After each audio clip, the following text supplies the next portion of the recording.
ಒಂದು ಜಗತ್ತು, ಒಂದು ಕುಟುಂಬ. ಸಂತೋಷದ ಸಾಮರಸ್ಯದ ಬದುಕಿಗೆ ದಾರಿ ಮಾಡಿಕೊಡುವ ಈ ಪ್ರಾಚೀನ ಸೂಕ್ತಿಯು ಯುವ ಮಾನವತಾವಾದಿ ಹಾಗೂ ದಾರ್ಶನಿಕ ತನ್ನ ಗುರುವಾದ 21ನೇ ಶತಮಾನದ ಆಧ್ಯಾತ್ಮಿಕ ಗುರು ಮತ್ತು ಮಹಾನ್ ಲೋಕೋಪಕಾರಿ ಶ್ರೀ ಸತ್ಯಸಾಯಿ ಬಾಬಾರವರ ಹಾದಿಯಲ್ಲಿ ಸಾಗುತ್ತಿರುವ ಶ್ರೀ ಮಧುಸೂದನ್ ಸಾಯಿಯವರ ಘೋಷವಾಕ್ಯ. ದಕ್ಷಿಣ ಭಾರತದ ಕರ್ನಾಟಕ ರಾಜ್ಯದ ಬೆಂಗಳೂರು ವಿಮಾನ ನಿಲ್ದಾಣಕ್ಕೆ ಸಮೀಪವಿರುವ ಮುದ್ದೇನಹಳ್ಳಿಯ ಸತ್ಯಸಾಯಿ ಗ್ರಾಮವು ಈ ಚಟುವಟಿಕೆಗಳ ಕೇಂದ್ರ ಸ್ಥಾನವಾಗಿದೆ.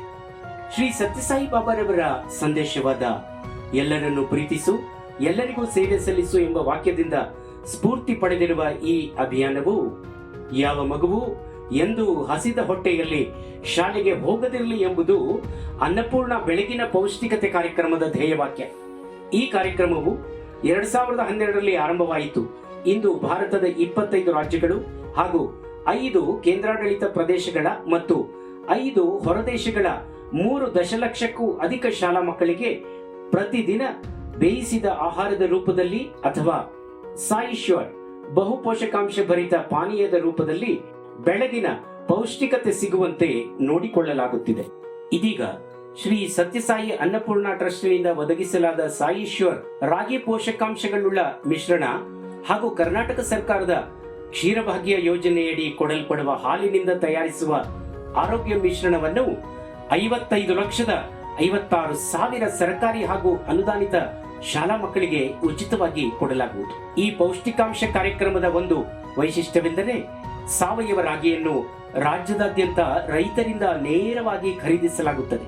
ಸಾವಯವ ರಾಗಿಯನ್ನು ಸಂಸ್ಕರಿಸಿ ಮುದ್ದೇನಹಳ್ಳಿಯಲ್ಲಿರುವ ಅತ್ಯಾಧುನಿಕ ಉತ್ಪಾದನಾ ಘಟಕದಲ್ಲಿ ಬಲವರ್ಧಿತ ಬಹು ಪೋಷಕಾಂಶಗಳುಳ್ಳ ರಾಗಿ ಮಿಶ್ರಣವನ್ನು ತಯಾರಿಸಲಾಗುತ್ತದೆ.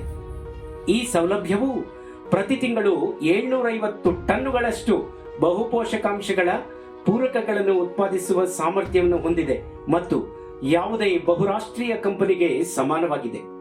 ಇದೇ ರೀತಿ ಶಿಕ್ಷಣ ಕ್ಷೇತ್ರದಲ್ಲಿ ಭಾರತದಲ್ಲಿ 28 ಹಾಗೂ ಹೊರದೇಶಗಳಲ್ಲಿ 2 ವಿದ್ಯಾ ನಿವೇಶನಗಳನ್ನು ಸ್ಥಾಪಿಸಲಾಗಿದ್ದು ಸಂಪೂರ್ಣ ಉಚಿತವಾಗಿ ಮೌಲ್ಯಾಧಾರಿತ ಶಿಕ್ಷಣವನ್ನು ನೀಡಲಾಗುತ್ತಿದೆ.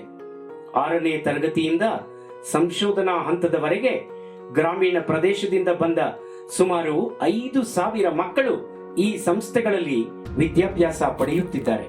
ಉನ್ನತ ಶಿಕ್ಷಣ ವಿಭಾಗದ ಶ್ರೀ ಸತ್ಯಸಾಯಿ ಮಾನವ ಅಭ್ಯುದಯ ವಿಶ್ವವಿದ್ಯಾಲಯವು ಭಾರತದ ಮೊದಲ ಉಚಿತ ಖಾಸಗಿ ಗ್ರಾಮೀಣ ಮೆಡಿಕಲ್ ಕಾಲೇಜ್ ಆಗಿರುವ ಶ್ರೀ ಮಧುಸೂದನ್ ಸಾಯಿ ವೈದ್ಯಕೀಯ ವಿಜ್ಞಾನ ಮತ್ತು ಸಂಶೋಧನಾ ಸಂಸ್ಥೆಯನ್ನು ಸ್ಥಾಪಿಸಿದ್ದು ಅದರ ಉದ್ಘಾಟನೆಯನ್ನು 2023 ಮಾರ್ಚ್ 25ರಂದು ಭಾರತದ ಗೌರವಾನ್ವಿತ ಪ್ರಧಾನಮಂತ್ರಿಗಳಾದ ಶ್ರೀ ನರೇಂದ್ರ ಮೋದಿಯವರು ನೆರವೇರಿಸಿರುತ್ತಾರೆ.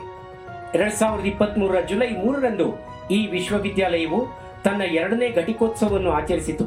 ಭಾರತದ ಘನತೆವೆತ್ತ ರಾಷ್ಟ್ರಾಧ್ಯಕ್ಷರಾದ ಶ್ರೀಮತಿ ದ್ರೌಪದಿ ಮುರ್ಮು ಅವರ ಅಧ್ಯಕ್ಷತೆಯಲ್ಲಿ ಇದು ನೆರವೇರಿತು. ಈ ವಿದ್ಯಾರ್ಥಿಗಳಲ್ಲಿ 50% ಮಂದಿ ಮೊದಲ ತಲೆಮಾರಿನ ಪದವೀಧರರು ಮತ್ತು 66% ವಿದ್ಯಾರ್ಥಿಗಳು ಬಡತನ ರೇಖೆಗಿಂತ ಕೆಳಗಿನ ಕುಟುಂಬಗಳಿಂದ ಬಂದವರಾಗಿರುತ್ತಾರೆ. ಇದೇ ರೀತಿ ಆರೋಗ್ಯ ಸೇವಾ ವಿಭಾಗದಲ್ಲಿ 2012ರಲ್ಲಿ ಆರಂಭವಾದಾಗಿನಿಂದ 29,000ಕ್ಕೂ ಅಧಿಕ ಮಕ್ಕಳ ಹೃದಯ ಶಸ್ತ್ರಚಿಕಿತ್ಸೆಗಳನ್ನು ಮತ್ತು ಕ್ಯಾರ್ ಇಂಟರ್ವೆನ್ಷನ್ಗಳನ್ನು ನೆರವೇರಿಸಲಾಗಿದೆ. ಭಾರತದಲ್ಲಿರುವ 5 ಸೂಪರ್ ಸ್ಪೆಷಾಲಿಟಿ ಹೃದಯ ಆಸ್ಪತ್ರೆಗಳು ಛತ್ತೀಸ್ಗಢ, ಹರಿಯಾಣ, ಮಹಾರಾಷ್ಟ್ರ, ತೆಲಂಗಾಣ ಮತ್ತು ಕರ್ನಾಟಕದಲ್ಲಿರುವ ಶ್ರೀ ಸತ್ಯಸಾಯಿ ಸಂಜೀವಿನಿ ಹೃದಯ ಚಿಕಿತ್ಸಾ ಕೇಂದ್ರಗಳು ಹಾಗೂ ಫಿಜಿ ಮತ್ತು ಶ್ರೀಲಂಕಾದಲ್ಲಿರುವ 2 ಆಸ್ಪತ್ರೆಗಳಲ್ಲಿ ಈ ಚಿಕಿತ್ಸೆಗಳು ನಡೆಯುತ್ತವೆ. ಬಿಲ್ ವಿಭಾಗವೇ ಇಲ್ಲದಿರುವ ವಿಶ್ವದ ಅತಿ ದೊಡ್ಡ ಮಕ್ಕಳ ಹೃದಯ ಶಸ್ತ್ರಚಿಕಿತ್ಸೆಯ ಆಸ್ಪತ್ರೆಗಳ ಸಮೂಹ ಇದಾಗಿರುತ್ತದೆ. 5 ವಿಶಿಷ್ಟ ಶ್ರೀ ಸತ್ಯಸಾಯಿ ಸಂಜೀವಿನಿ ಮಾತೆ ಮತ್ತು ಮಗುವಿನ ಆಸ್ಪತ್ರೆಗಳು ಮತ್ತು ಸಾಯಿ ಸ್ವಾಸ್ಥ್ಯ ಪ್ರಾಥಮಿಕ ಕ್ಷೇಮ ಕೇಂದ್ರಗಳು. ಹಳ್ಳಿಗಳಲ್ಲಿ ಶ್ರೀ ಸತ್ಯಸಾಯಿ ಆರೋಗ್ಯವಾಹಿನಿ ಸಂಚಾರಿ ಆಸ್ಪತ್ರೆ ಸೇವೆ. ಈ ಕಾರ್ಯಕ್ರಮಗಳ ಮೂಲಕ ರೋಗಿಗಳಿಗೆ, ದೀನರಿಗೆ ಸೇವೆ ಸಲ್ಲಿಸಲಾಗುತ್ತಿದೆ. ಶ್ರೀ ಮಧುಸೂದನ್ ಸಾಯಿ ಅವರು ಹೇಳುವಂತೆ ಸಮಾಜವೊಂದರಲ್ಲಿ ಶಕ್ತರ ಉಳಿವಿಗಿಂತ ಅಶಕ್ತರ ಉಳಿವು ಹೆಚ್ಚು ಪ್ರಸ್ತುತ.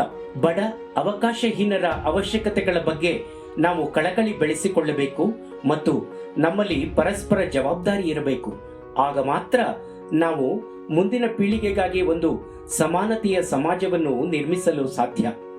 ಈ ಜವಾಬ್ದಾರಿಯು ನಮ್ಮ ಮೇಲಿದೆ, ಏಕೆಂದರೆ ಪ್ರತಿಯೊಬ್ಬ ವ್ಯಕ್ತಿಯ ವೈಯಕ್ತಿಕ ಏಳಿಗೆಯು ಸಮಾಜದ ಸಾಮೂಹಿಕ ಏಳಿಗೆಯ ಮೇಲೆ ಅವಲಂಬಿಸಿದೆ ಎಂಬುದು ನಿರಾಕರಿಸಲಾಗದ ಸತ್ಯ. ಏನಿದ್ದರೂ ನಾವೆಲ್ಲರೂ ಒಂದೇ ಅಂತರ್ ಸಂಪರ್ಕಿತ ಅಸ್ಮಿತೆಗಳಾಗಿದ್ದೇವೆ.